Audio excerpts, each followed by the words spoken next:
Gokulam jewellers 20,000కు మించి కొనుగోలుకి gold coin, diamonds కి 5,000 ఆఫర్, ఎలక్ట్రిక్ బైక్ గెలుపొందే గొప్ప అవకాశం.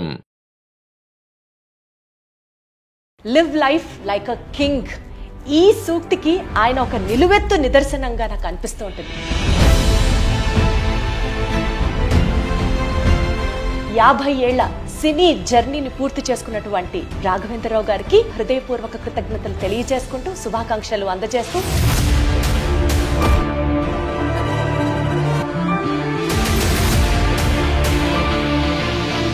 దర్శకేంద్ర రాఘవేంద్రరావు గారి సినీ ప్రస్థానంలో 150 రోజులు ఆడిన చిత్రాలు,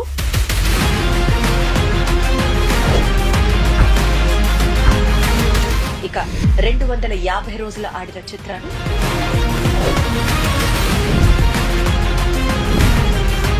300 రోజులు ఆడిన చిత్రాలు, 365 రోజులు ఆడిన చిత్రాలు,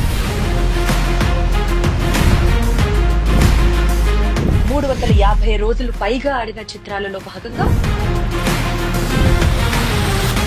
ఇక 420 రోజులు ఆడి ఆన్ టైమ్ రికార్డ్ సృష్టించినటువంటి చిత్రం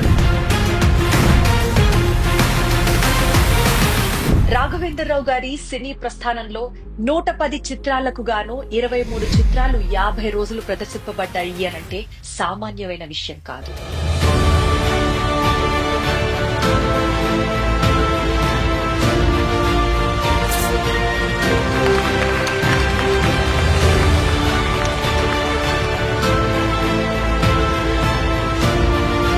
యాభై ఏళ్లలో 110 సినిమాలు చేయడం, ఈ మ్యాజిక్ ని ఎలా సాధ్యం అయ్యేలా చేశారు మీరు? పూజ్యులు విశ్వకేత నట సార్వభౌమ ఎన్టీ రామారావుతో ఆయన మీద పుట్టిన క్లాప్, ఆ తర్వాత ప్రేక్షకులు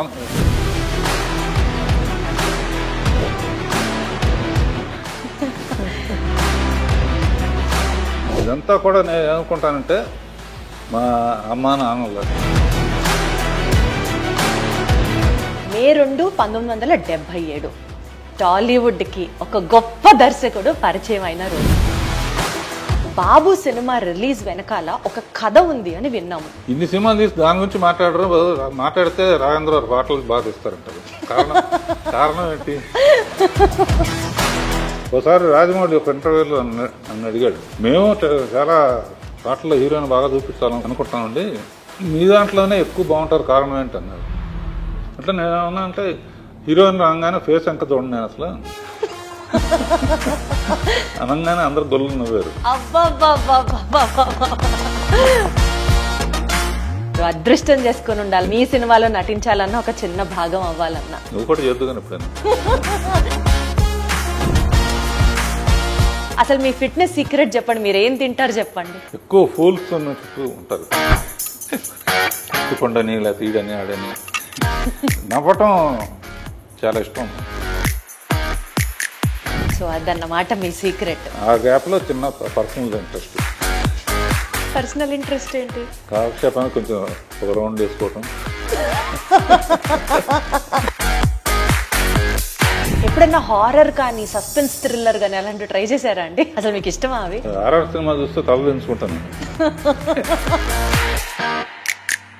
మ్యూజిక్ ద్వారా కూడా ప్రజల్ని ఒక కనెక్షన్ లోకి తీసుకొచ్చేస్తారు మీరు.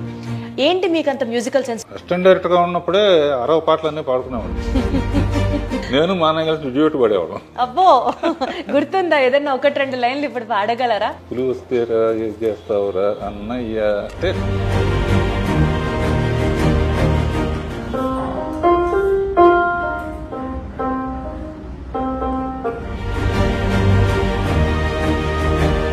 ధ్యాసంతా మీరు షర్ట్ మీద పెట్టుకున్నటువంటి ఆ గ్రీన్ అండ్ వైట్ బ్రోచ్ మీదకి వెళ్తోంది. ఏంటి చెప్పండి, దాని సిగ్నిఫికెన్స్ ఏంటి, దాని బ్యూటీ ఏంటి? ఏంజల్ ఉంటే మంచిదంటారు. వాళ్ళంటే నాకు ఎంత ప్రేమో. అప్పట్లో ఈ ఇండస్ట్రీ ఎలా ఉండేది సార్? అంటే నా అదృష్టం ఏంటంటే 3 తరాలతో చేశాను. ఎల్లి ప్రసాద్ గారు అనేవారమ్మా, రాఘవేంద్రరావు ఎంత హైట్ వెళ్తే అంత బాధ్యత తిరుగుతుంది. రాజకీయాలలోకి మీరు రావాలి అని ఎప్పుడు అనుకోలేదా? ఆ ప్రవేశం గురించి ఎప్పుడు ఆలోచించలేదా? ఏదైనా తెలిసిన పని చేయాలని నా ఉద్దేశం. థ్యాంక్స్ టు చంద్రబాబు నాయుడు గారు.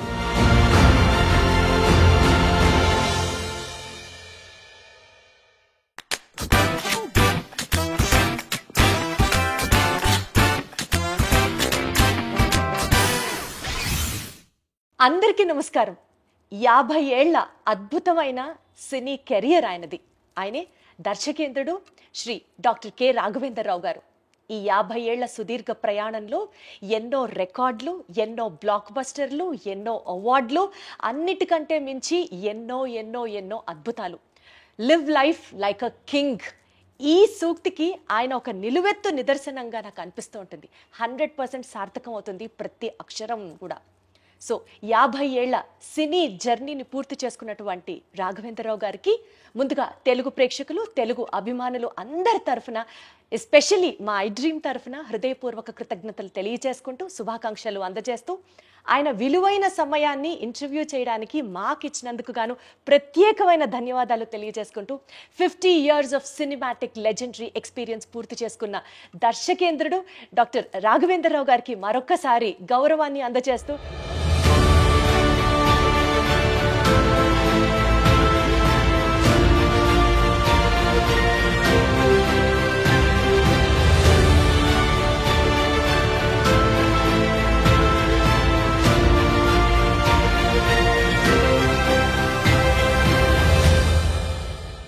సార్ నమస్తే. ఇంటర్వ్యూ స్టార్ట్ చేయడం చాలా సంతోషంగా ఉంది. థ్యాంక్ యూ అమ్మా. ఎలా ఉన్నారు సార్? నీది బెజవాడ, నాది బెజవాడ.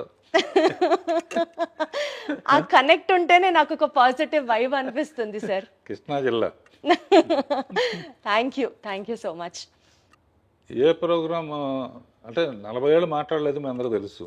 అవును, సౌందర్యలహరిలోనే ఫస్ట్ మాట్లాడింది. నా నమ్మకం ఏంటంటమ్మా, డైరెక్టర్గా నా జర్నీ ఇంతకాలం ఇంత స్ట్రాంగ్గా ఉండడానికి కారణం అండ్ నా ప్రొడ్యూసర్లకి, ఆర్టిస్టులకి, టెక్నీషియన్స్కి, డిస్ట్రిబ్యూటర్స్కి, థియేటర్ యాజమాన్యానికి అండ్ ప్రేక్షక లోకానికి, వీళ్ళందరికీ మనస్ఫూర్తిగా థ్యాంక్స్ చెప్తున్నాను. వాళ్ళు లేకపోతే నా ఈ సక్సెస్కి అర్థం లేదు. అండ్ ముఖ్యంగా పర్టికులర్గా నేను వాళ్ళ ఇంత సక్సెస్ఫుల్గా ఉండటానికి రీజన్ ఏంటంటే, మంచి ముహూర్తం ఏంటంటే, పూజ్యులు విశ్వఖ్యాత నట సార్వభౌమ ఎన్టీ రామారావు గారితో అడవిరాముడు చిత్రంతో నా జర్నీ కమర్షియల్ డైరెక్టర్గా స్టార్ట్ అయిందమ్మా. ఫస్ట్ టైం ఆడిటోరియంలో అడవిరాముడిలో, అంతకుముందు రామారావు గారు కనపడితే పూలు వేయటం, కొబ్బరి హారతలు ఇవ్వటం ఉండేది. ఫస్ట్ టైం ఆర్ఎస్కోబాయ్ పాటకి డబ్బులు వేయటం మొదలుపెట్టారు. అదొక రికార్డు. దానికి కారణం ఏంటంటే, ఈ అవకాశం నాకు అవడానికి నేను అసిస్టెంట్ డైరెక్టర్గా ఫస్ట్ క్లాప్ కొట్టింది కూడా ఆయన మీదే. ఆయన మీద కొట్టిన క్లాప్ ఆ తర్వాత ప్రేక్షకులు కొన్ని కోట్ల మంది మన సినిమాలకి క్లాప్స్ కొడతారని అప్పుడు ఊహించలేదు నేను. ఇలా చాలా విషయాలు మీ నుంచి తెలుసుకోవడం, మీతో పంచుకోవడం సంతోషంగా ఉంది. ముఖ్యంగా అండి, 50 ఏళ్లలో 110 సినిమాలు చేయడం అదొక మామూలు రికార్డు కాదు. అంటే ఒక ఫిల్మ్ మేకర్గా, ఒక డైరెక్టర్గా 50 ఏళ్ళు కంప్లీట్ చేసుకున్న వాళ్ళు మేబీ హాలీవుడ్లో మనం చూసుకుంటే స్పిల్స్బర్గ్ గారి దగ్గర నుంచి, మార్టిన్ సోర్సెస్ గారి దగ్గర నుంచి ఇట్లా కొంతమంది ఉంటే ఉండొచ్చు గాక, కానీ భారతదేశంలో 50 ఏళ్లలో 110 సినిమాలు, అందులో అసలు 70కి పైగా సినిమాలు 100 days కంప్లీట్ చేసుకోవడం, 26 సినిమాలు రజతోత్సవాలు పూర్తి చేసుకోవడం, 4 సినిమాలు గోల్డెన్ జూబిలీ సెలబ్రేషన్స్ పూర్తి చేసుకోవడం, ఇవి కాక 4 సినిమాలకి మీరు దర్శకుడిగా ఒక పర్యవేక్షణ చేయడం, అసలు ఇవన్నీ ఒక మామూలు విషయం కాదు రాఘవేంద్రరావు గారు. ఈ మ్యాజిక్ని ఎలా సాధ్యం అయ్యేలా చేశారు మీరు? అంటే ఎప్పుడు ప్రతి ఫీల్డ్లోనూ కాంపిటీషన్ స్పిరిట్ ఉండాలమ్మా. నాకు అసిస్టెంట్ డైరెక్టర్గా ఉన్నప్పటి నుంచే, అసిస్టెంట్ డైరెక్టర్ ముందు కాలేజీలో ఉన్నప్పుడు కూడా ఏంటంటే, మెడ్రాస్లో ఉండేవాళ్ళం.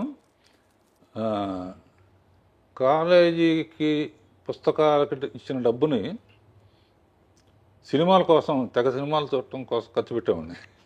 మా ఫ్రెండ్ పుస్తకాలతో చదివి పాస్ అయ్యాను. మా ఫ్రెండ్ ఏమో 3 సార్లు తప్పాడు. అలా చూసి నడిచి మౌంట్ రోడ్ నుంచి నడిచి వస్తా ఉంటే ఈ షాట్ ఎట్లా తీశారు, ఈ షాట్ ఎట్లా తీశారు, మనం అయితే ఎలా తీయాలి అనే ప్యాషన్ విపరీతంగా ఉండేదమ్మా. అప్పుడు మా నాన్నగారు కూడా డైరెక్టరు. ఆ తర్వాత ఆయన చాలా సక్సెస్ఫుల్గా ప్రేమ్ నగర్ ఇవన్నీ చేశారు. మా సొంత ప్రొడక్షన్స్ ప్రకాష్ ప్రొడక్షన్స్ అని ఉండేది, దానికి ఎంబ్లమ్ లైట్ హౌస్ అనమాట. సొంతంగా తీసిన సినిమాలు చాలా అడ్వాన్స్ ఐడియాగా తీసేవారు ఆయన. అందుకనే మొత్తం పోయింది డబ్బు. డైరెక్టర్ ఆలోచనలు ఎలా ఉంటాయంటే కంపారిజన్స్తో ఉంటాయి. ప్రకాష్ ప్రొడక్షన్స్ లైట్ హౌస్లో బల్బు ఆరిపోయింది, నేను మళ్ళీ డైరెక్టర్ అయ్యి ఆ బల్బు వెలిగించాలి అనే ఒక ఛాలెంజ్ తీసుకున్నామా. ఛాలెంజ్ తీసుకుని ఫస్ట్ పిక్చర్ పాండవనస్తం కమలాకర్ కామేశ్వరతో చేసి, తర్వాత నాన్నగారి దగ్గర ఎక్కువ చేశాను. విమోచన్ గారి దగ్గర ఒకటి చేశాను. నాన్నగారి దగ్గర సెక్షనే చాలా ఉపయోగపడింది.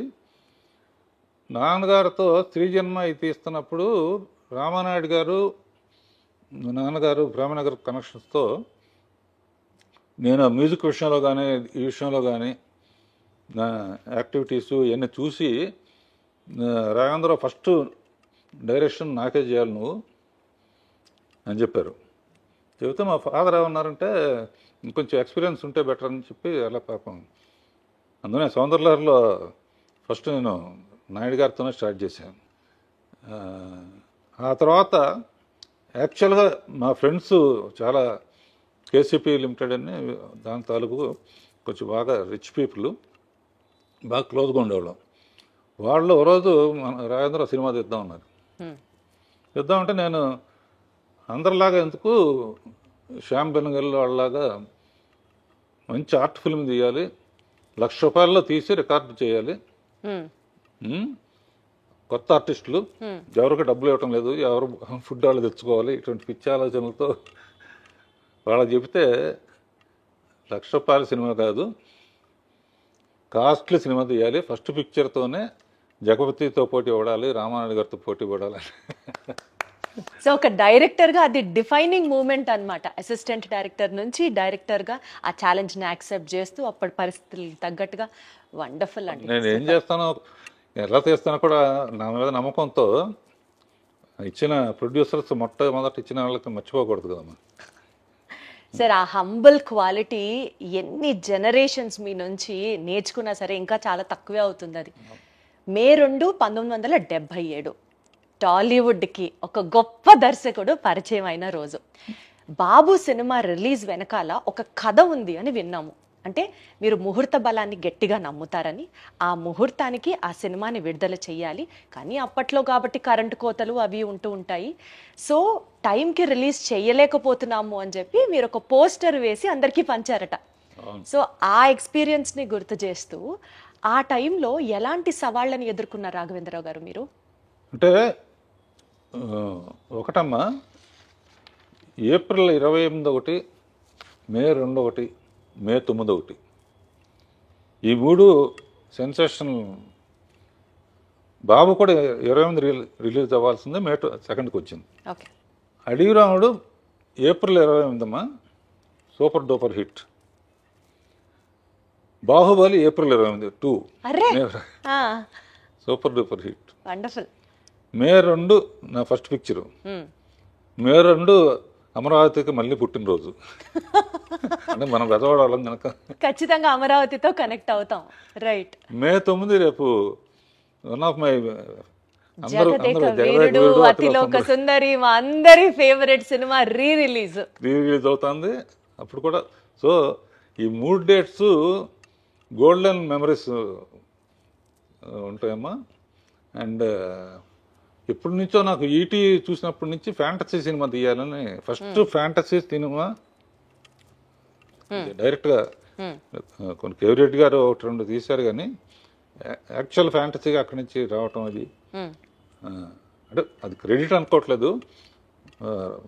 రైటర్ చక్రవర్తి ఐడియా చెప్పాడు, తర్వాత జంజాల్ గారు, ఎండమూరి వీరేంద్రనాథ్, విజయేంద్ర ప్రసాద్ మేమందరం కలిసి అది తీసాం. రేపు 9వ తారీఖు నాకన్నా మా టీం అందరూ ఉత్సాహంగా ఉన్నారన్నమాట. అసలు మేమందరం ఫ్రెండ్స్ ప్లాన్ చేసేసుకున్నాము అక్కడ కేక్ కటింగ్ కి, అక్కడ అసలు ఫుల్ హడావిడి చేయడానికి ఫుల్. అంటే ఫస్ట్ టైం ఆ సినిమాని కొన్ని లక్షల సార్లు చూసినా ఇంకా సినిమాని ఇప్పుడు మళ్ళీ థియేటర్కి వెళ్ళి చూడాలి అన్నది మాలో కూడా ఫ్యాన్స్ గా కూడా బోలెడంత ఎక్సైట్మెంట్ ని నింపే ఒక సినిమా అది.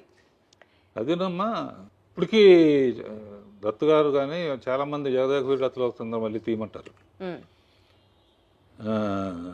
నేనేమంటా అంటే అదే పేరు పెట్టి వేరే సినిమా తీసినా బాగుండదు.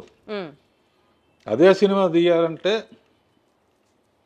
మళ్ళీ కంపారిజన్ వస్తుంది. ఇప్పుడు చిరంజీవి కొడుకు రామ్ చరణ్తో తీసాం అనుకో, శ్రీదేవి కూతురు అనుకో, మనుషులు మారారు కానీ వాళ్ళే గుర్తుకొస్తూ ఉంటారు. 100% రైట్ సార్ మీరు చెప్పేది. పైగా మ్యూజిక్ ఏమో మార్చకూడదు. అంతకన్నా గొప్ప మ్యూజిక్ ఇళయరాజా గారు, మహానుభావుడు. ఒకసారి ఊరిని సరదాగా చెప్తాను, ఇళయరాజా గారు నేను ఎప్పుడు మాట్లాడినా కదా, ఆయనకి ఏదో ఫంక్షన్ వస్తే ఇక్కడికి వచ్చారు ఆయన.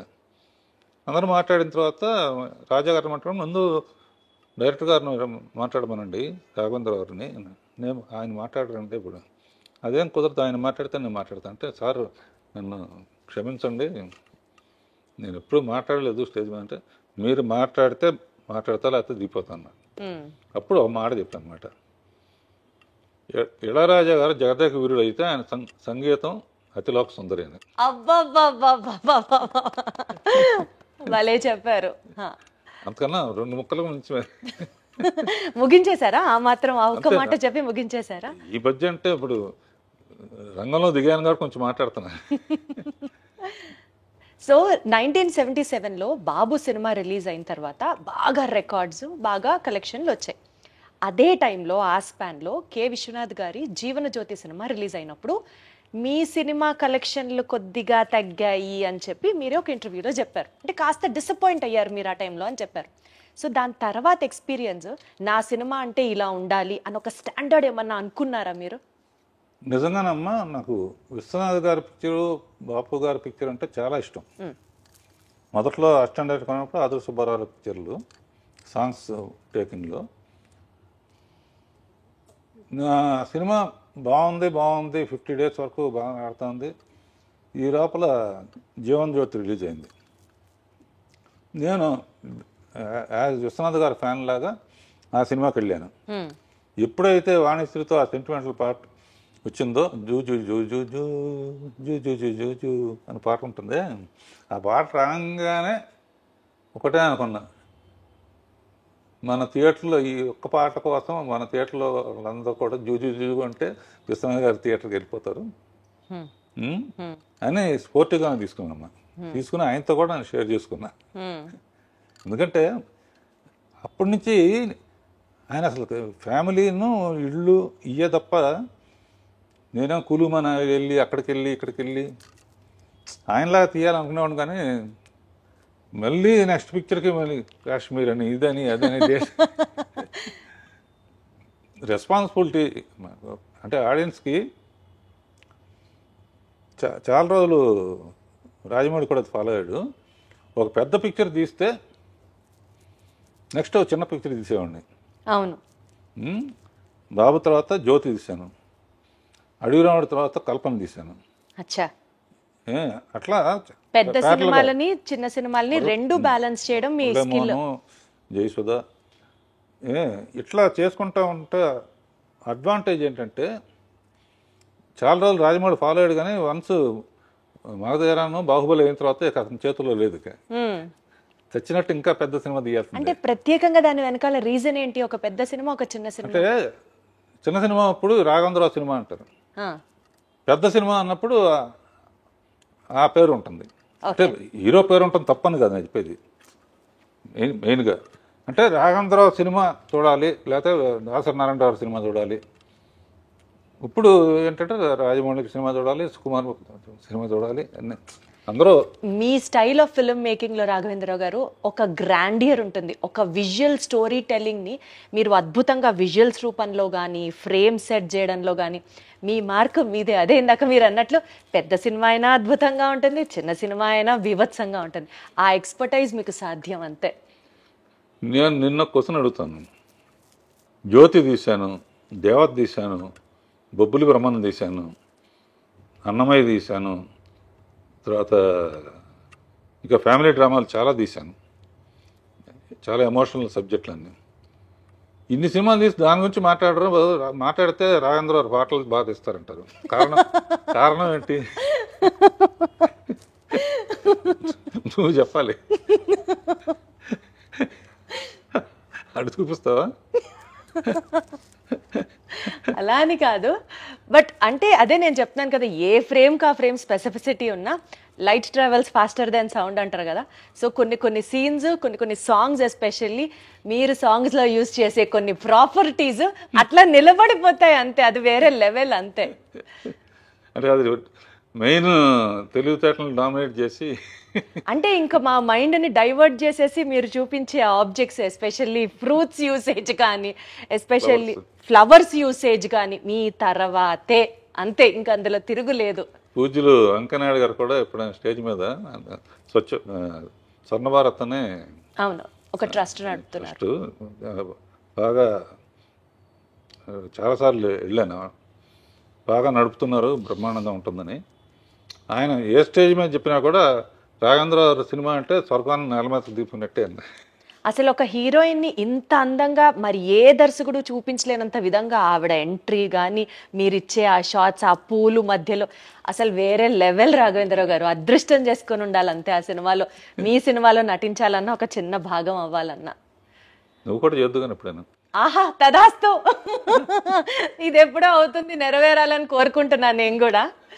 అంటే ఇందాక మీరు చెప్పినట్లు ఆ జీవన్ జ్యోతి సినిమా హాల్లోంచి చూసి మీరు బయటకు వస్తూ ఉన్న తర్వాత మేబీ అదే మీ స్ఫూర్తేమో, లేడీ ఓరియంటెడ్ సినిమాలు జ్యోతి, ఆమె కథ, అమరదీపం ఇట్లాంటివి మీరు చేసినప్పుడు అప్పట్లోనే లేడీ ఆడియన్స్ ని, ఫ్యామిలీ ఆడియన్స్ ని కూడా టార్గెట్ చెయ్యాలి అని అనిపించిందా మీకు?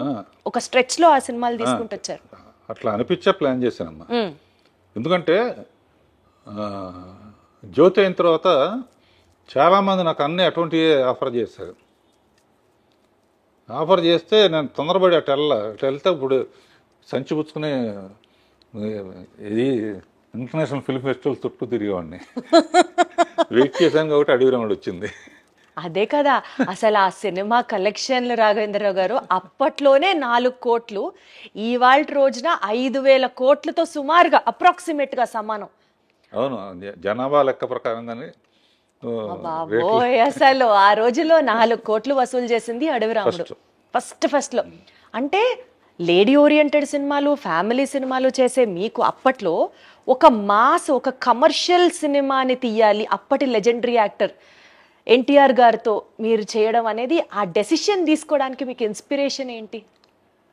అసలు ఆయన ఒప్పుకున్నాడు నా డైరెక్షను అని తెలియగానే ఇక ఆయన సినిమాలు మళ్ళీ ఒకసారి బెదవాడ వెళ్ళిపోయి ఒకసారి రిలీజ్ అయ్యాయి కదమ్మా. ఆయన సినిమాలను చూశాను. ఆయన కనపడితేనే పూలు వేయటం లేకపోతే హారతలు వేయటం చేస్తారు. నడిచి వస్తేనే అలా చేస్తున్నారు. ఏనుగు మీద వస్తే ఎలా ఉంటుంది అని. ఏనుగు మీద, అవును, గజారోహణం ఏదో అంటారుగా. ఏనుగు మీద వస్తే, ఏనుగు మీద రావాలంటే అడవికి వెళ్ళాలి. అడవికి వెళ్ళాలంటే వాడు టార్జాన్ అయి ఉండాలి. టార్జాన్కి సూట్ అవ్వదు.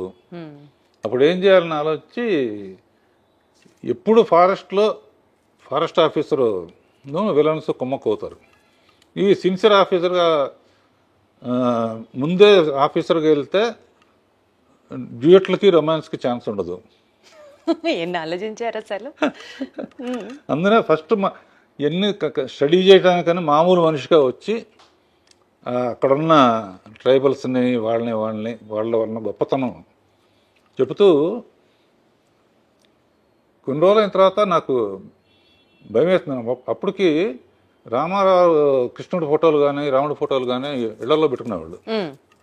ఈ పిక్చర్ మనకు ఆడకపోతే ఇక మన కెరీర్ ఏమైపోతుందన్న టెన్షన్తో కృషి ఉంటే మనుషులు దృష్టిలో అవుతారనే పాట క్రియేట్ చేసి మీరేం తక్కువ వాళ్ళు కాదు అని చెప్పి గొప్ప గొప్ప అని చెప్పి ఏకలవ్యుడు, వాల్మీకి, రాముడిది నా కోరిక ఏంటంటే ఈ సినిమా ఆడితే సంతోషం, ఆడకపోతే మళ్ళీ ఆయన చూసేది కాదు.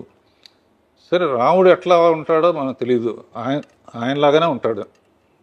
చాలామంది అంటారు నిజంగా రాముడు ప్రత్యక్షమైనా కూడా నువ్వు కాదులే అంటారు. అంత బ్రాండ్ ఉంది దానికి, కృష్ణుడు కానీ రాముడు కానీ. నా కోరిక ఏంటంటే లాస్ట్ షాట్ రాముడుగా చూడాలని మనసులో అనుకుని ఆ షాట్ లాస్ట్లో తీసి ఆ శబరి చేసే యాక్షన్ యాక్ట్ చేసి చూపించి కాళ్ళకి నమస్కారం. జన్మదినమైంది అనుకున్నాను.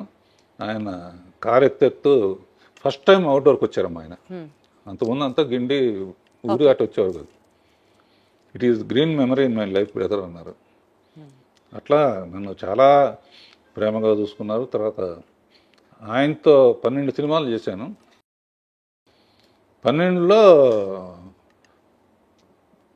9-10 హిట్లే. అసలు హిట్ కాందేది సార్. తర్వాత చిరంజీవితో 14 తీశాను. 14 సినిమాలు చిరంజీవి గారితో. సో నా అదృష్టం ఏంటంటే 3 తరాలతో చేశానమ్మా. అవును సార్. రామారావు, బాలకృష్ణ, మళ్ళీ తారకరత్న, మళ్ళీ నాగేశ్వరరావు, నాగార్జున, సుమంత్, కృష్ణ, మహేష్ బాబు, సోమన్ బాబు కొడుకు రాలేదు కానీ తర్వాత శ్రీకాంత్ కొడుకుతో కూడా మళ్ళీ అసలు ఇంట్రడ్యూస్ చేసిందే మీరు. సూపర్. అసలు అలా ఇట్ ఆల్ డెస్టినీ అమ్మా. నేను ప్లాన్ చేసింది కాదు. People are really blessed to work with you sir. నా అదృష్టం ఏంటంటే ఇంతవరకు ఏ హీరో కూడా నా డైరెక్షన్ అంటే ఆయన వద్దులేండి అనలా. ఎవరు సార్ అనేది ఆ మాట? ఎలా సార్ అంటారు ఆ మాట? నారాయణరావు నాది చాలా మంచి కాంబినేషన్ అమ్మా. నేను మాట్లాడను కాబట్టి నా తరఫున ఆయన మాట్లాడేవాడు స్టేజ్ మీద. ఆయన పిక్చర్ ఒకటి ఆడితే నేను పోటీగా ఇంకో పిక్చర్, నాకు పోటీగా ఆయన ఇంకో పిక్చర్, ఇట్లా చాలా ఫ్రెండ్లీ వాతావరణంలో జరిగిందమ్మా. అప్పట్లో ఈ ఇండస్ట్రీ ఎలా ఉండేది సార్? అంటే సినిమా మార్కెటింగ్ పరంగా కావచ్చు, టాప్ హీరోస్ని సినిమాలు చేయడానికి కన్విన్స్ చేసే విధానం కావచ్చు, మీ డైరెక్టర్స్ మధ్యలో ఉండే ఆ పోటీతత్వం కావచ్చు, అంటే ఎలా ప్లాన్ చేసేవారు మీరు అప్పటి ఆ స్ట్రెస్ని, కాంపిటీషన్ని హ్యాండిల్ చేయడానికి? ఇప్పుడు రామారావు కానీ లేకపోతే వీళ్ళకి కానీ వాళ్ళకి కానీ గంటలు కథ చెప్పేవాళ్ళం కదమ్మా. చెప్పేవాళ్ళు కాదు. అంతకుముందు వాళ్ళు ఏం చేశారు, మనం ఈసారి కొత్త డిఫరెంట్ ఏంటి, ఓ 20 minutes 30 minutesలో లైన్ ఓహో ఓకే అయిపోయిందమ్మా. లేకపోతే ఇంకోటి చూడండి అంటే అంతే. ఆ తర్వాత ప్రొడ్యూసర్స్ కూడా చాలా మంచి ప్రొడ్యూసర్స్. నాకు ఎంతసేపు ఏంటంటే ప్రొడ్యూసరు 100% నష్టపోకూడదు. రెస్పాన్సిబిలిటీ. ఎందుకంటే వాళ్ళు వడ్డీలకు తెచ్చి అది చేసి 100% సక్సెస్ అవ్వాలి అనే స్పిరిట్తో ఉండేది. అందులోనే మ్యాక్సిమం అడిగిన 38 daysలో తీసామమ్మా. అంతేనా? 38 రోజుల సినిమా అయిపోయింది. జ్యోతి 28 రోజులు. అర్రే, ఏదైనా కూడా 40-45 రోజులమ్మా మాక్సిమం. ఆ తర్వాత ఈ జిప్పులు ఇవన్నీ వచ్చిన తర్వాత కొంచెం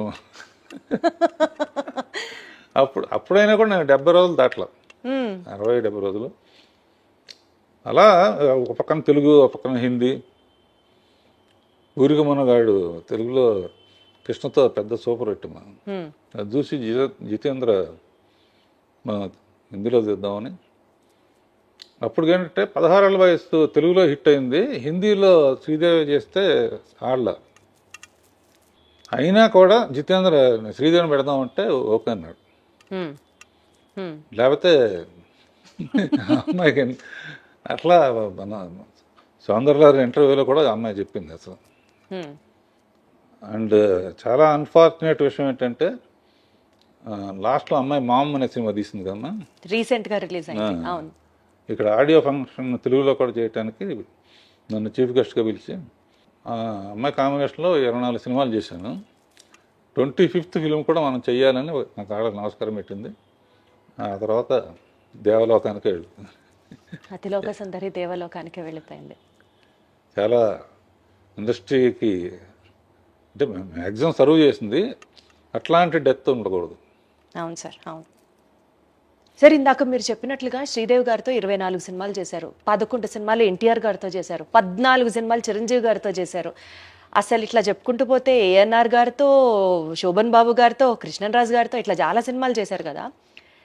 అప్పట్లో ఆ హీరోస్లో ఉండేటువంటి ఆ చరిష్మాటిక్ ఎక్స్పీరియన్స్ మీతో ఎట్లా ఉండేది సార్? నాగేశ్వరరావు, రామారావు వాళ్ళు మా నాన్నగారు తరం అమ్మ. చాలా గౌరవంగా ఉండేది. వాళ్ళ ఎక్స్పీరియన్స్ మాతో షేర్ చేసుకోవటం.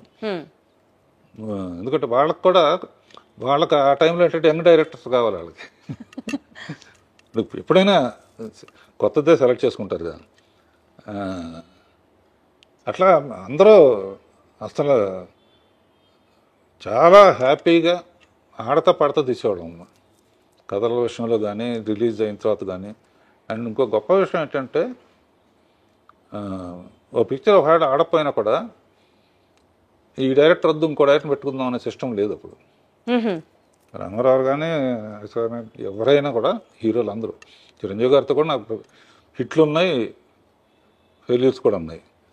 ఫెయిల్యూర్ అయిందని చెప్పి డిస్కౌంట్ డైరెక్టర్ వద్దు అన్నట్టు లేదు, ఈక్వల్గా షేర్ చేసుకునేవాళ్ళం.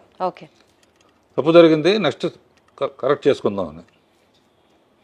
అట్లా చాలా ఫ్రెండ్. ఇప్పుడు కూడా అంతా సరదాగానే ఉంటారు. ఇప్పుడున్న జనరేషన్లో వాళ్ళు తీసే పిక్చర్లు నాకు నచ్చిందంటే డెఫినెట్గా నాకు ఫోన్ చేసి అప్రిషియేట్ చేస్తారు. చేస్తే నేనే వస్తానండి అని చెప్పి వచ్చేవారు. అప్పుడప్పుడు డైరెక్టర్స్ అందరం కలిసి ఈ బ్యాచ్ డైరెక్టర్స్ అందరూ మా ఇంట్లో పార్టీ చేసుకుంటా ఉంటున్నాం. అబ్బో, అదే అడగబోతున్నాను. అంటే డైరెక్టర్స్ ఇప్పటి వాళ్ళని మీరు అప్రిషియేట్ చేయడమో చాలా పెద్ద విషయం. ఇందాక మీరు అన్నట్లు 3 తరాల హీరోలని మీరు ఇంట్రడ్యూస్ చేశారనుకోవచ్చు, వాళ్ళతో కలిసి చేశారనుకోవచ్చు. ఎన్టీఆర్ గారి దగ్గర నుంచి, ఏఎన్ఆర్ గారి దగ్గర నుంచి ఇట్లా చెప్పుకుంటూ పోతే జనరేషన్స్ వైజ్ సినిమాలన్నీ మీరు చేశారు ఆ హీరోలతో. ఆ జనరేషన్ గ్యాప్కి మీరు ఎలా అడ్జస్ట్ అయ్యేవారు రాఘవేంద్రరావు గారు? ఎలా హ్యాండిల్ చేసేవారు? వాళ్ళతో ఫ్రెండ్లీగా ఉండేవాడు. వాళ్ళ మెయిన్గా అమ్మో రాఘవేంద్రరావు చాలా సీరియస్గా ఉంటారు అనుకుని వస్తారు. ఓహో, వచ్చిన తర్వాత కొంచెం మామూలుగా ఫ్రెండ్లీగా ఉంటాం, కొంచెం ఫూరిష్ జోకులు వేయటం. నా చుట్టూ కూడా ఎప్పుడు ఎంటర్టైనింగ్గా ఉండే వాళ్ళతోనే ఉంటాను నేను. చాలామంది ఇప్పుడు ఉన్న బ్యాచ్లో కానీ బయట ఫ్రెండ్స్ కానీ, సినిమా ఫ్రెండ్స్ కన్నా బయట ఫ్రెండ్స్లో కానీ సరదాగా ఏ దేశం వెళ్ళినా కూడా వాళ్ళతో వెళ్ళటం, అక్కడ ఏదో ఒకటి చేయటం, ఏం లైఫ్ని లైట్గా తీసుకోవటం. అద్భుతం. అంటే మిమ్మల్ని ఇంట్రడ్యూస్ చేస్తున్నాను అని కొంచెం ఆ భయము, ఆ బెరుకు నాకు కూడా ఉండింది. భయపడుతూ వచ్చాను, అమ్మో చాలా తక్కువ మాట్లాడతారు అనుకుంటా. కానీ కెమెరా సాక్షిగా చెప్తున్నాను, సార్ని కలిసిన తర్వాత అసలు ఇంటర్వ్యూ ఎంత జాయ్ఫుల్గా, హ్యాపీగా, అసలు నాకు ఇప్పుడు టెన్షనే లేదు రాఘవేంద్రరావు గారు. స్ట్రెస్ అంతా పోయింది, ప్రశాంతంగా మాట్లాడుతున్నట్టుంది మీతో. మెయిన్గానమ్మా ఇప్పుడు మనకు సామెత ఉంది కదమ్మా, కొత్త నీరు వస్తే పాత నీరు వెళ్ళిపోతుందని. నేను ఒక స్టేజ్లో అవును కొత్త తరం వచ్చినప్పుడు మనం సైడ్ ఇవ్వాల్సిందే, ఆఫ్లైన్ కదా, ఆపాల్సిన అవసరం కూడా లేదు. మనకు డైరెక్షన్ తప్ప ఇంకేం తెలియదు. బిఏకి పెద్ద ఉద్యోగం రాదు. నెక్స్ట్ తెలిసింది ఏంటి అని ఆలోచిస్తే డ్రైవింగ్ తెలుసు. చాలా రిచ్ మ్యాన్ దగ్గర డ్రైవర్గా పనికొస్తాను తప్ప డైరెక్షన్ తప్ప ఏమీ తెలియదు. అప్పుడు ఆలోచించి అప్పుడే రామోజీరావు ఈటీవీ అన్నీ పెట్టారు. సీరియల్స్ చేసి శిష్యులకు అప్పచెప్పి రష్ చూసి అప్పుడప్పుడు షూటింగ్ దగ్గరికి వెళ్ళి మ్యూజిక్ చేసి సినిమాలాగానే ఉంటుంది అని శాంతినివాసం అని మొదలుపెట్టి రాజమౌళిని డైరెక్టర్గా పెట్టాను. ఓ, అలా మీరే ఇంట్రడ్యూస్ చేశారా? అంతకుముందు నాకు చంద్రబాబు గారు ఎలక్ట్రానిక్ మీడియా అడ్వైజర్గా నాకు అవకాశం ఇచ్చినప్పుడు రాజమౌళి, ముళ్ళపూడి వర, గంగరాజు వీళ్ళందరూ కూడా యాడ్స్ చేసేవాళ్ళు సోషల్ అవేర్నెస్ కోసం. అద్భుతంగా చేసేవాడు రాజమౌళి. అప్పుడు శాంతినివాసం కథ అనుకుంటే అతనే మొత్తం కథని అవుట్లైన్ చెప్పాను. అతను 1000 ఎపిసోడ్లకు సరిపడా. సో అప్పుడప్పుడు సెట్కి వెళ్ళేవాడిని. నేను అనుకున్న చెప్పిన తర్వాత రష్ వచ్చిన తర్వాత చూస్తే నేను చెప్పిన దానికన్నా బాగా తీసేవాడు. సో అక్కడి నుంచి ఇక కాన్ఫరెన్స్ వచ్చి స్టూడెంట్ నెంబర్ 1కి నేను పర్యవేక్షణ చేసి తను డైరెక్టర్గా పెట్టారు. పెట్టినప్పుడు ఊరినే అతను సక్సెస్ఫుల్గా 2-3 సినిమాలు అయిన తర్వాత ఆర్కే నుంచి వచ్చావు కదా, నీకు ఎప్పుడు వీలుంటే అప్పుడు డబ్బులతో నాకు పని లేదు, నీకు ఎప్పుడు వీలుంటే అప్పుడు నాకు కూడా ఒకటి చేయంటే ఆఖరికి బాహుబలి అని గిఫ్ట్గా ఇచ్చాడనమాట. నేను మా అల్లుళ్ళు కలిసి తీసాం. సో ఇప్పుడు అంటే ఇప్పుడు సరే ఆ తరం అయిపోయింది, సీరియల్స్ తరం ఇప్పటికీ దొరుకుతుందమ్మా. 25 ఏళ్ళ నుంచి ఆ సీరియల్స్ అన్నీ కూడా ఒక స్టాండర్డ్, ఒక క్వాలిటీకి ఒక నిదర్శనం లాగా తీస్తున్నారు మీ బ్యానర్ నుంచి వచ్చేటువంటి ఆ సీరియల్స్ కానివ్వండి. తర్వాత మా అన్నయ్య కోరిక మీద ఆర్కే ప్రొడక్షన్స్ అని పెట్టి ఫస్ట్ చేస్తే నందమూరి రామారావు బ్రాండ్ ఉండాలని చెప్పి బాలకృష్ణ అడగానే బాలకృష్ణ హ్యాపీగా మా డేట్స్ అడ్జస్ట్ చేసి ఇచ్చాడు. అలా ఆర్కే బ్యానర్లో మా అన్నయ్యతో అల్లరమగుడు, అల్లరిపోయాడు, కొన్ని ఫెయిల్ అయినా కొన్ని సక్సెస్ఫుల్గా. అండ్ మా అన్నయ్య గారి పిల్లలు మా పిల్లలు అందరూ కలిసే పెరిగారు కనుక అంతా జాయింట్ ఫ్యామిలీ లాగా. సక్సెస్ఫుల్ జాయింట్ ఫ్యామిలీ అంటే మీరు ఎక్కడి నుంచి వచ్చారంటే రాఘవేంద్రరావు గారు, ప్రాపర్గా ఆ ఫ్యామిలీ ఎథిక్స్, బాండ్స్, లైఫ్లో కొన్ని వాల్యూస్ ఇవన్నీ పాటిస్తూ ఈ స్థాయికి వచ్చారు కాబట్టి మేమందరం ఇవాళ రోజున అంత గౌరవంగా గర్వంగా మీ వైపు చూస్తాం. That's all because of your brought up, మీ వాల్యూస్, మీ ఎథిక్సే ఇవన్నిటికీ కారణం అనిపిస్తుంది నాకు. మిమ్మల్ని ఇలా కలవడం, ఇంటర్వ్యూ చేయడం అసలు నాకు వేరే లెవెల్గా ఉంది. మీ సినిమాలో చాలా వేరియేషన్స్ ఉంటాయి. యాక్షన్, డ్రామా, కామెడీ, రొమాన్స్, జానపదం, మైథాలజీ, ఇలా చెప్పుకుంటూ పోతే లిస్ట్కి కామా కామా కామా యాడ్ చేసుకుంటూ వెళ్ళాలి. వీటిల్లో మీకు బాగా నచ్చిన జానర్ ఏది? నాకు అన్ని జానర్స్ ఇష్టం అమ్మా, ఏది చేసినా సిన్సియర్గా చేస్తాను. అసలు కామెడీను గ్లామర్ లేకుండా అసలు ఆలోచన అసలు ముందు కామెడీ గ్లామర్ లేకుండా సినిమా ఉండదు అసలు. ఎందుకంటే జస్ట్ అబ్జర్వ్, అన్నమయ్య సినిమాలో కూడా 2 క్యారెక్టర్స్ని పెట్టి గుండు హనుమంతరావు బ్రహ్మానందని పెట్టి, అంటే తర్వాత మోహన్ బాబు, సేఫ్టీ అంటే అన్నీ ఉండాలి అనే ఒక స్ట్రాంగ్ బిలీఫ్ అమ్మా నాకు. రాఘవేంద్రరావు గారి సినిమా అంటే ప్రేక్షకుడికి ఫుల్ మీల్స్ అంతే. అది మెయిన్ ఉద్దేశం అమ్మా. ఎప్పుడన్నా హారర్ కానీ, సస్పెన్స్ థ్రిల్లర్ కానీ అలాంటివి ట్రై చేశారా అండి? అసలు మీకు ఇష్టమా అవి? హారర్ సినిమా చూస్తే తల దించుకుంటాను నేను. అది దెయ్యం వస్తుందని తెలియగానే డాన్ మ్యూజిక్ రాగానే ఇట్లా చూడండి అనమాట. ఆ సౌండ్ అయిపోయిన తర్వాత లేస్తాను. ఊరిని శాంపుల్కి వేటగాడిలో ఒట్టి నిజం హారర్ కాదు, ఒక బంగ్లాలో నుంచి నేను వేయడం ఇది పాటలాగా ఇది పువ్వులు పూయిన తోట అని ఫైనల్గా అలా మదరే విడిపిస్తాడని. అంతకన్నా హారర్ జోన్లోకి వెళ్ళారు అసలు. అది చూడండి, అసలు థియేటర్కి వెళ్తాను, అది ఆ ఎపిసోడ్ వచ్చినప్పుడు మొట్ట తల తెంచుకుంటాను అన్నమాట. అదొకటి, గొంతులో క్యాన్సర్, సిగరెట్లు ఏమో కూడా తల తెంచుకుంటారు. సో అసలు అలాంటివి కూడా చూడరు, అంటే ఏదైనా అన్ప్లెజెంట్ అనిపించింది అసలు చూడరు యూజువల్. బాధ వేస్తుంది, వచ్చింది ఎంటర్టైన్మెంట్ కోసం. Got it. సో అయితే మీరు అనేకమైనటువంటి ప్రసిద్ధ మ్యూజిక్ డైరెక్టర్స్తో కూడా పనిచేశారు. మీ సినిమా అని అంటే మ్యూజిక్కి ఒక ప్రత్యేకమైన స్థానం ఉంటుంది అన్నది మాకు అర్థమైపోతుంది. మ్యూజిక్ పట్ల మీకున్నటువంటి కమాండ్ అనుకోవచ్చు, లేకపోతే మీకు అది ప్రత్యేకమైన ఇంట్రెస్టా? మ్యూజిక్ ద్వారా కూడా ప్రజల్ని ఒక కనెక్షన్లోకి తీసుకొచ్చేస్తారు మీరు. ఏంటి మీకు అంత మ్యూజికల్ సెన్స్? మీ రూమ్లోకి రాగానే రాఘవేంద్రరావు గారు ఆ పక్కన ఆ కీబోర్డ్ అది చూసి కూడా అబ్బా నా క్వశ్చన్ కరెక్ట్గా అడుగుతున్నా నేను అని అనిపించింది. మీకు మ్యూజిక్ అంటే అంత ప్రత్యేకమైన ఎఫినిటీ దేనికి? మొదటి నుంచి ఫస్ట్ పిక్చర్స్ అన్ని చక్రవర్తి చేశాడమ్మా. చక్రవర్తి నేను క్లోజ్ ఫ్రెండ్స్ అనమాట. అతనికి హార్మోనీ కానీ సరిగమలు కానీ తెలియదు, బాండ్ గిఫ్ట్ అంటారే, ఏ లైన్ ఇచ్చినా కూడా ట్యూన్ కట్టేస్తారన్నమాట. సో చక్కెరతో జర్నీ మ్యాక్సిమం 30-40 సినిమాలు చేసామమ్మా. తర్వాత మహాదేవన్ గారు, తర్వాత పెద్ద చేంజ్ అసలు మ్యూజిక్లో సెన్సేషన్ చేసింది మన ఇళయరాజా గారు. కోటితో చేశాను. విద్యాసాగర్తో చేశాను, రాజేశ్వరరావుతో చేశాను, సత్యం గారితో చేశాను. అండ్ 24 పిక్చర్స్ 23 పిక్చర్స్ అయినాయి. కీరాణితో నా కాంబినేషన్ సెన్సేషనల్ హిట్స్ అన్నీ.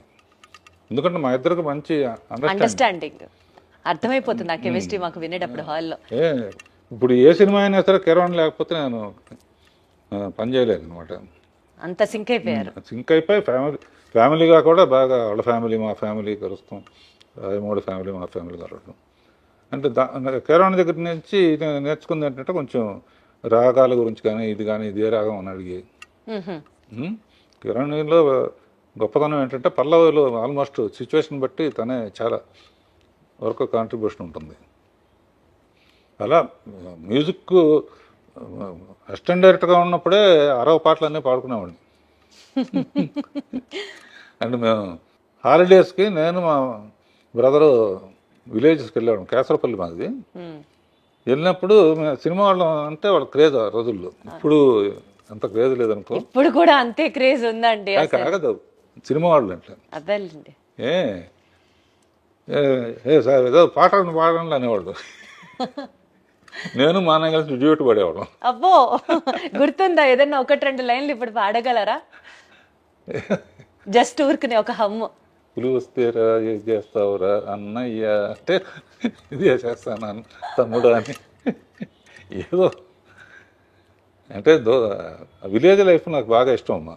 అందుకనే తర్వాత చాలా సినిమాలు విలేజెస్లోనే తీశాను.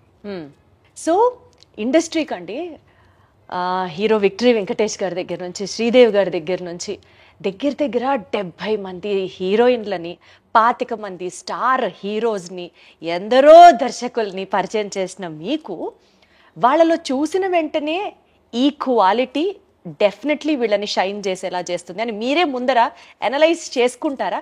వాట్ క్వాలిటీ ఏం చూస్తారు మీరు వాళ్ళలో ఇంట్రడ్యూస్ చేసే ముందు? హీరోకి అడ్వాంటేజ్ ఏంటన్నా అన్నీ తనే చేస్తాడు. ఇంట్రొడక్షన్ కానీ, డ్యాన్సులు కానీ, నథింగ్, ఫైట్లు కానీ, విలన్లతో పోరాడి ప్రజల కోసం ఏదో చేయటం. సో హీరోయిన్స్ కేవలం అందంగా చూపించాలనేది మైండ్లో. ఆల్రెడీ అందంగా ఉన్నా కూడా ఒకసారి రాజమౌళి ఒక ఇంటర్వ్యూలో నన్ను అడిగాడు, మేము చాలా పాటల్లో హీరోయిన్ బాగా అనుకుంటామండి, మీ దాంట్లోనే ఎక్కువ బాగుంటారు, కారణం ఏంటి అన్నారు. అట్లా నేనేమన్నా అంటే హీరోయిన్ రాగానే ఫేస్ ఎంక చూడండి నేను అసలు అనగానే అందరు గొల్లు నవ్వారు. అంటే సరదాకని చెప్పి ఏంటంటే ఎవరు పూర్తిగా అందంగా ఉండరమ్మా. కొంతమంది నవ్వు బాగుంటుంది, కొంతమంది కళ్ళు బాగుంటాయి, కొంతమంది. సో ఏది బాగదో అది చూపించకుండా అవాయిడ్ చేయటమే మీ గొప్పతనం, మీ స్కిల్. లేకపోతే కొంచెం అటు ఇటుగా ఉంటే చుట్టూ పూలు పెట్టి అందులోంచి అమ్మాయిని అదా పూలకి అసలు కారణం. అలా అల్టిమేట్గా ఏంటంటే లక్షాధికారికైనా రిక్షావాడికైనా సరే వాళ్ళు చెయ్యలేని చూడలేని తెర మీద కనపడితేనే, పర్టికులర్గా కింద స్థాయి వాళ్ళు అయితే మటుకు వాళ్ళే శ్రీదేవితో డ్యాన్స్ చేసినట్టు, వాళ్ళే జయసుతో డ్యాన్స్ చేసినట్టు, వాళ్ళే విజయశాంత్తో డ్యాన్స్ చేసినట్టు ఊహించుకుంటారు. కంపల్సరిగా సినిమా రిలీజ్ అయిన తర్వాత విజయవాడ వెళ్ళేవాడిని, విజయవాడ, ఏలూరు ఇవన్నీ. వాళ్ళ కామెంట్స్ చాలా విచిత్రంగా ఉంటాయి మనం ఊహించిన దానికన్నా కూడా. జగదేగ సుందరికి శ్రీకాకుళం అక్కడికి వెళ్తే ఒక అతను అన్నాడు, ఈ సినిమా ఎవరైనా సరే 3 సార్లు చూడాలంటే 3 ఏంటారు లెక్క అని అడిగాను నేను. ఒకసారి చిరంజీవి కోసం చూడాలి ఏం చేస్తున్నాడని, ఒకసారి శ్రీదేవి కోసం చూడాలి ఏం చేస్తుందని, ఒకసారి ఇద్దరిని కలిపి చూడాలి. అంటే వాడు ఎంత ఆలోచన. మనం కూడా ఈ యాంగిల్లో చూస్తే ఇద్దరు అద్భుతంగా చేస్తా ఉంటే రెండు చూడలేము కదా, ఎవరిని చూసి న్యాయం చేస్తాం. అందునే అంత అన్ని రోజులు కానీ అన్ని. సో వాళ్ళ దగ్గర నుంచి చాలా నేర్చుకోవాలమ్మా, ఆడియన్స్ దగ్గర నుంచి. మనం తీసి పంపించేయటం కాదు.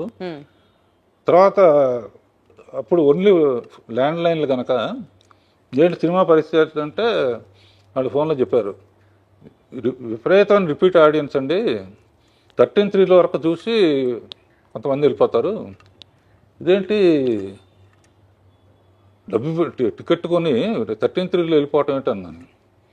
13th రీల్లో ఆఖరి సాంగ్ వస్తుందండి.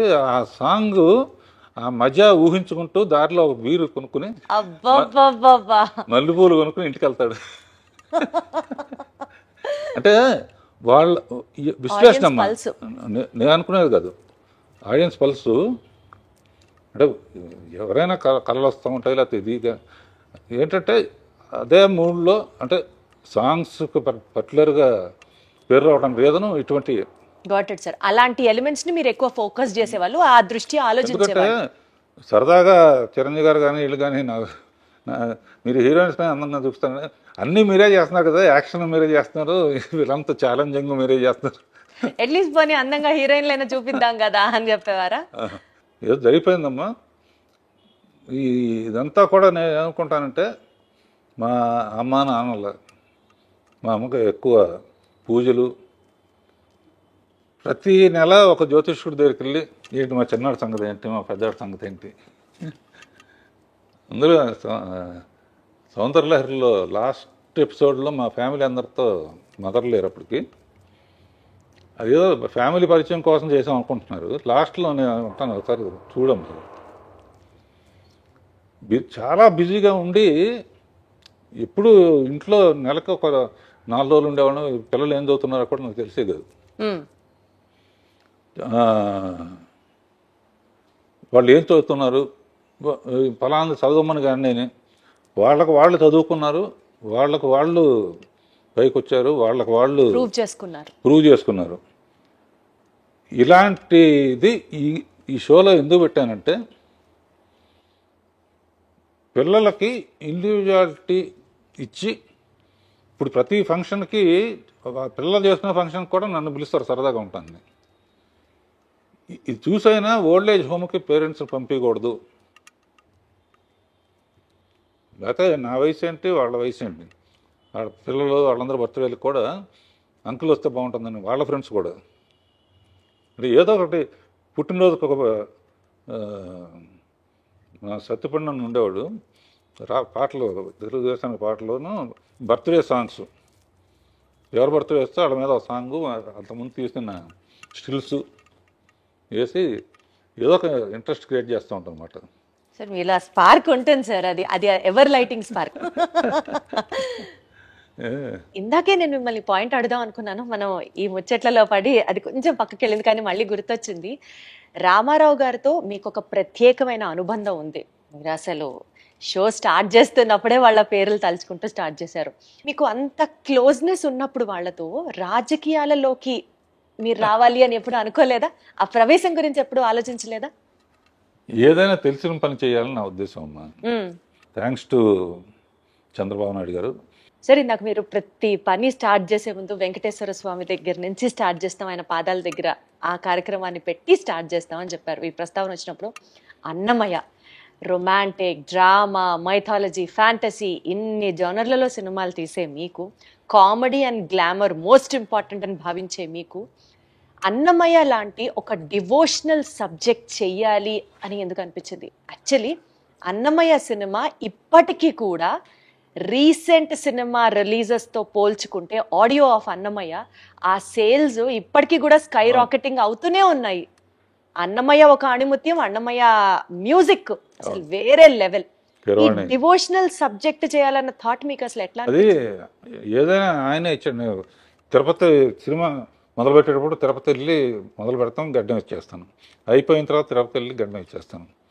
ఇట్లా ఇప్పుడు వరకు నా గడ్డం తిరుపతిలో తప్ప ఎప్పుడైనా ఎక్కువ రోజులు అయితే పెడితే కొంచెం ట్రిమ్ చేస్తాను అంతే. అన్నమయ్య నా సబ్జెక్టు బాపు గారు, విశ్వనాథ్ గారు లాంటి వాళ్ళు కాకుండా నాకు అవకాశం రావడానికి ఆయనే కారణం అనుకుంటా. స్వామే పంపించుంటాడు, స్వామే అడగకుండా అన్నమయ్య ఇచ్చాడు.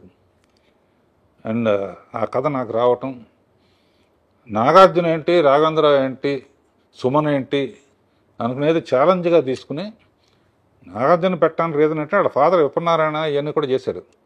అది కాకుండా ఇది చూడాలంటే మామూలుగా లోపలికి రావాలంటే భక్తి సినిమాలకి హీరోలు ఉంటే బెటర్ అని చెప్పి హీరోని పెట్టి జనాన్ని లోపల తీసుకొస్తే గ్యారంటీగా హిట్ అవుతుంది నమ్మకం అమ్మా. అందునే ప్రెస్ షూటింగ్ జరుగుతున్నప్పుడల్లా ప్రెస్ మీట్ పెట్టాలి అసలు, ఒకేసారి సినిమా చూపించాం అనమాట. అద్భుతం, బెస్ట్, కళ్ళకి పండగ అసలు స్వామిని అలా చూడడం. అసలు క్లైమాక్స్కి అయితే ఇప్పుడు కూడా ఫోన్ చేసి కళ్ళెమ్మటి నీళ్లు తిరగని వాళ్ళు ఉండరు సార్. ఉన్నారంటే వాళ్ళకి అసలు ఇంకా వాళ్ళు వేరే జోనర్ అని అర్థం చేసుకోవాలి అంతే. ఇప్పటికీ టీవీలో వచ్చినప్పుడు చూస్తే ఫోన్లు వస్తాయి నాకు, ఎందుకు రాకుండా అంత ఏడిపించావు అంటే. నాకు కూడా అది రామదాసు నిజంగా స్వామి మీ చేత జయించారు అన్నట్టుగా భావించారు. చిరంజీవి గారు, వెంకటేష్ వీళ్ళందరూ కూడా ఎన్ని సినిమాలు చేసి లాభంగా ఒక అన్నమయ్య జాలనేత అంటాను. అండ్ మనం బాధ్యతగా తీసుకుని ఇంట్రడ్యూస్ చేసిన వెంకటేష్ కానీ, మహేష్ బాబు కానీ, అల్లు అర్జున్ కానీ వీళ్ళందరూ వాళ్ళ టాప్ పొజిషన్లో ఉన్నందుకు అంతకన్నా మనకేం కావాలి? సార్థకం సార్, అసలు జన్మ సార్థకం అంతే. మీతో పనిచేయడమే మహాభాగ్యం. అలాంటిది ఇంట్రడ్యూస్ చేసి వాళ్ళందరూ టాప్ పొజిషన్ లో ఉండడానికి కారణం మీరే అని అంటే మాత్రం అసలు ఎంత కంటెంట్మెంట్. సార్ ఇప్పుడు పెద్ద సినిమాల్ని అంటే 70mm స్క్రీన్ ఫిల్మ్స్ ని, బిగ్ సినిమాస్ ని మీరు షూట్ చేశారు, మీరు హ్యాండిల్ చేశారు. ఆర్కే బ్యానర్ తో చాలా సీరియల్స్ చేశారు. అది కాకుండా ఇప్పుడు ట్రెండ్ కి తగ్గట్టుగా ఓటీటీలో వెబ్ సిరీస్ ని కూడా మీరు డైరెక్ట్ చేశారు. కొన్ని వెబ్ సిరీస్ మీరు చేయడం జరిగింది. ఈ ప్లాట్ఫామ్ ని ఎలా చూస్తారు మీరు? అప్పుడు సీరియల్ మొదలు పెట్టినప్పుడు ఐడియా అందుకు వచ్చిందని చెప్పాను కదా, కొత్త మొత్తం అయిపోయిన తర్వాత నాకు బ్లాంక్ అయిపోయానమ్మా. బ్లాంక్ అయిపోయాను. ఇప్పుడు ఏం చేయాలి మనం? కాళ్ళ ఆఫీస్కి వచ్చి కూర్చుని ఏం చేయాలి? అప్పుడు నాకు ఐడియా వచ్చింది, సీరియల్ ఐడియా లాగానే యూట్యూబ్ చూడటం మొదలుపెట్టా, షార్ట్ ఫిల్మ్స్. అందులో బెస్ట్గా తీసిన వాళ్ళని పిలిచి కొన్ని షార్ట్ ఫిల్మ్స్ చేసాం. అందులో కొన్ని పాటలు రాయటం కూడా మొదలుపెట్టాను. పాటలు మీరు రాశారా? అరే సో అదే టైంలో ఈటీవీలో కథాసౌధ అని చెప్పి వెబ్ సిరీస్, అంటే ఒక్కో సిరీస్ అరగంటలో అయిపోవాలన్నమాట. అరగంటలో కథ చెప్పడం. అవి ఇప్పుడు శిష్యులను పెట్టేసి నేను అప్పుడప్పుడు సెటిల్కి వెళ్ళి స్టోరీ డిస్కషన్, మ్యూజిక్. సో ఇప్పటికీ మీరు అవి హ్యాండిల్ చేస్తున్నారు, పర్యవేక్షిస్తున్నారు. మన సండే వస్తుంది. ఇప్పుడు లైఫ్ పార్ట్నర్ అని ఒకటి తీశాను, లవ్ యూ నానమ్మ అని ఒకటి తీశాను, సుందరంగా ప్రేమ కథ అని ఒకటి తీశాను. ఏవి అలనాటి ముద్దులని రాబోతోంది అనమాట. ఇది ఇందుగలడందు లేడన్న సందేహము వలదు. మా రాఘవేంద్రరావు గారు అన్ని ప్లాట్ఫామ్స్ లో ఆయన ఉన్నాను అని ప్రూవ్ చేస్తారు. అద్భుతం అసలు. అది కాకుండా ఈ కుర్రాళ్ళందరినీ అయిపోయిన తర్వాత ఈవినింగ్ 4:30 నుంచి 6 వరకు వెళ్ళి పికిల్ బాల్ ఆడతాం అనమాట. మళ్ళీ వాళ్ళతో కలిసి అర్రే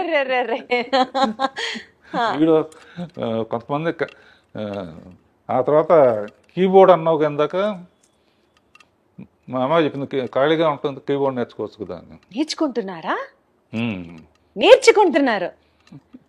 అయ్యమ్మా బాబోయ్, మీ ఫిట్నెస్ సీక్రెట్ ఏంటి రాఘవేంద్రరావు గారు? ఎప్పుడు ఆ స్మైల్, ఇన్ని యాక్టివిటీస్, చాలా జోష్ఫుల్ గా ఉండడం, సరదాగా ఉండడం. అసలు మీ ఫిట్నెస్ సీక్రెట్ చెప్పండి. మీరు ఏం తింటారు చెప్పండి. తిండి దేవులే కానీ ఎక్కువ ఫూల్స్ ఉన్న చుట్టూ ఉంటారు. మరి హార్వర్డ్ యూనివర్సిటీ, ఇది జేసీ మిల్లర్, ఇటువంటివన్నీ ఎత్తుకొండని లేకపోతే ఈడని ఆడని ఊరిని జోకులు వేసుకుంటూ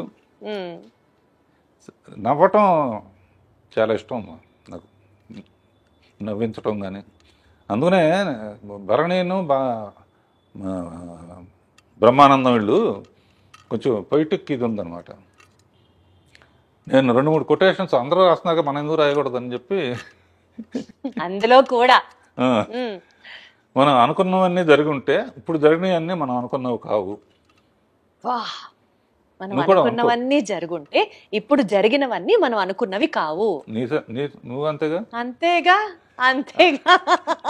అది కాకుండా లైఫ్ని ఇంత లైట్గా తీసుకుంటేనే సీరియస్గా ఉంది, సీరియస్గా తీసుకుంటే ఎలా ఉంటుందని. అదొకటి నాకు చాలా ఇష్టమైంది. అది మెయిన్ అనమాట. లైఫ్ని ఎంత ఇది వచ్చినా కూడా దాన్ని వెల్కమ్ చేయటం, జోకులు వేసుకుని రే పోయిందిరా సినిమా పోయింది రా అసలు సో మీకు ఏది ఆ బాధ కానీ ఆ ఫ్రస్ట్రేషన్ కానీ మిమ్మల్ని అసలు టచ్ చేయవు అన్నమాట అయితే. ఇంట్లో కూడా అంతే. మెడిటేషన్ చేస్తారా దానికోసం ప్రత్యేకంగా? అదొకటి ఉంది, మర్చిపోయాను. పొద్దునే ఓ రోజు స్విమ్మింగ్ పూల్, ఓ రోజు పిలాటే, ఓ రోజు స్ట్రెచ్చింగ్ ఎక్సర్సైజ్, ఈవినింగ్ యోగ నిద్ర మెడిటేషన్. ప్రతిరోజు పికిల్ బాల్ అవగానే స్నానం చేసి 40 minutes మెడిటేషన్. సో టైముని అలా విభజించుకుంటా. పని లేకపోతే నాకు ఏదో చెయ్యి అలా ఆడదంటారే. అందుకనే మీరు ఆ 16th year దగ్గర ఆగిపోయారు రాఘవేంద్రరావు గారు. ఇంకా అసలు ఏజ్ ముందుకి రాలేదు అంతే. హ్యాపీగా ఎప్పుడు సరదాగా ఉంటాం.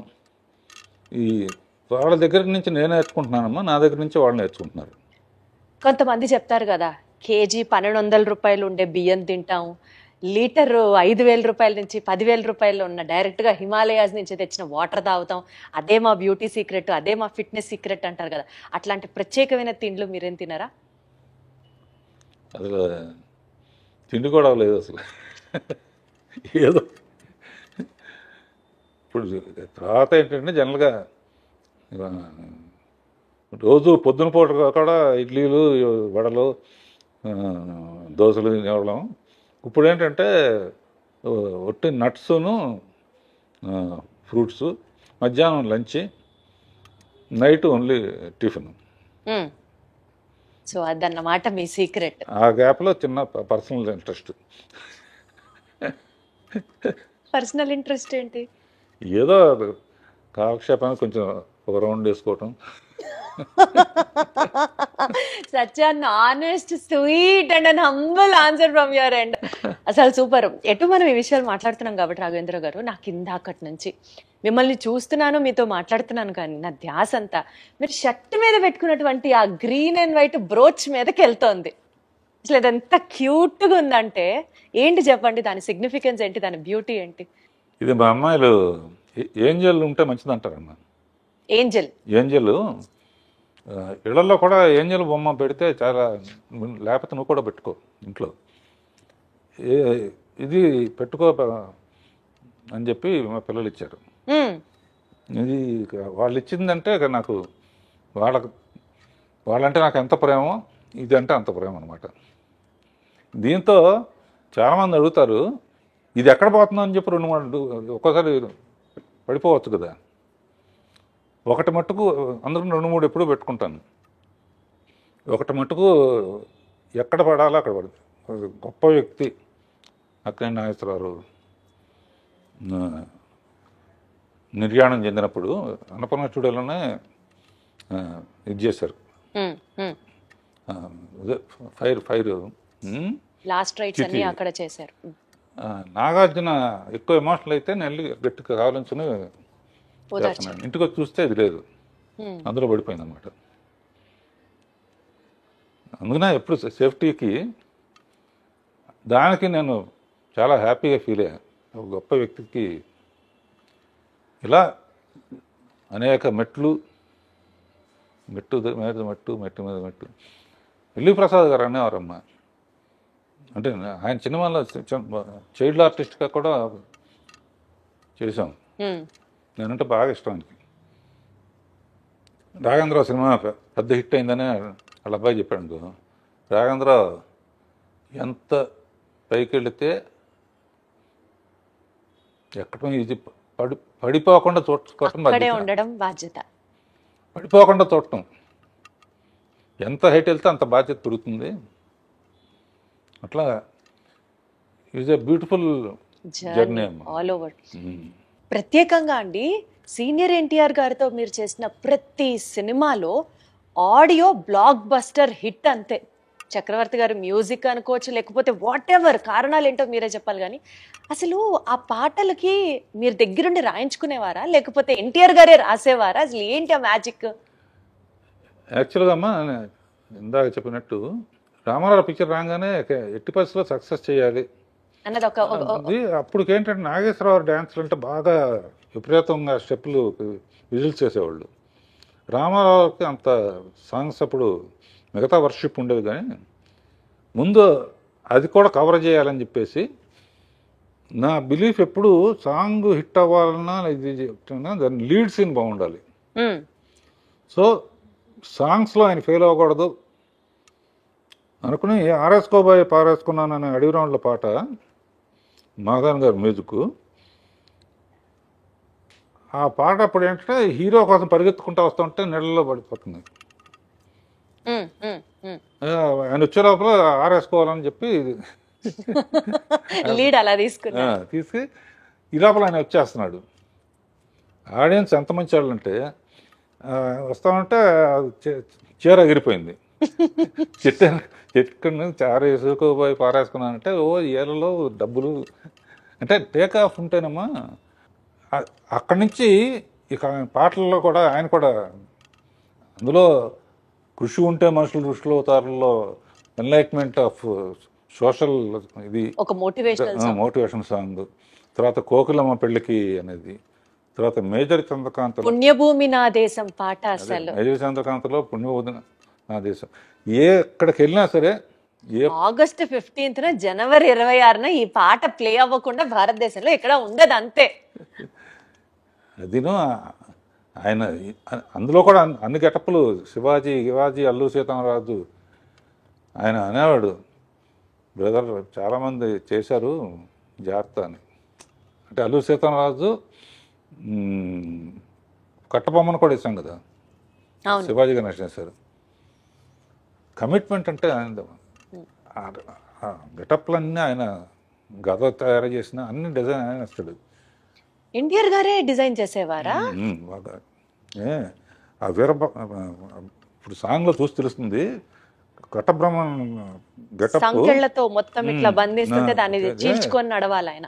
మన ప్రొడక్షన్ వాళ్ళు ఉంటాయి, కారులో కంఫర్టబుల్గా ఉండదని ప్రొడక్షన్ అని తెప్పించుకుని టిఫిన్ క్యారియర్లో నింపుతామే, అందులో ఎక్కొచ్చాడు ఆయన. ఎక్కొచ్చి ఇట్లా దిగితే అట్లా ఓ బెంగళూరు ప్యాలెస్లో తీసాం, ఎవరు కట్టాలిరా పన్ను. అమ్మో ఇక ఆయన టాపిక్ సౌందర్యలో టాపిక్ వచ్చినప్పుడు నేను తట్టుకోలేక ఏడ్చేసాను.